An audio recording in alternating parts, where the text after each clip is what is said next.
पंजाब के बजट पर हुक्मरान जमात और अपोजिशन आमने सामने आ गए। वज़ीर आला पंजाब की मुआविन खुसूसी फिरदौस आशिक अवान और अस्मा बुखारी के एक दूसरे पर ताबड़तोड़ हमले।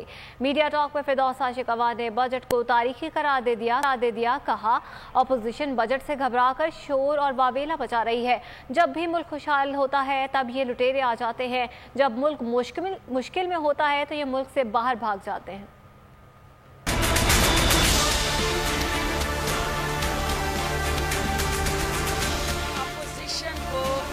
आज जो 11 kV का झटका इस बजट ने लगाया, आपको पता जब 11 kV लगता है, झटका लगता है तो फिर बंदे को होश कोई नहीं रहती। तो इसी वजह से आज उन्होंने जो कुछ यहाँ किया तो ये इस बात की कासी करती है कि उनको स्वाय मायूसी के इस बजट में उनके लिए उनकी सियासत चमकाने के लिए कुछ नहीं। जहाँ पाकिस्तान मुआशी तौर पर कमज़ोर होता है ये भाग जाते हैं। उन्हें कहें कि आज हम पाकिस्तान में डाकाजनी के मौके आपको दोबारा से मिलने वाले हैं। एक तरफ डाकाजनी के मौके आपको मिलेंगे लेकिन दूसरी तरफ कानून का हाथ आपके गिरफ्तार में होगा। भाई वो बेचारी ज़हनी मरीज हो गई हैं, उनके ऊपर तरस खाया करें, उनके ऊपर ज़्यादा बात करने की ज़रूरत नहीं है।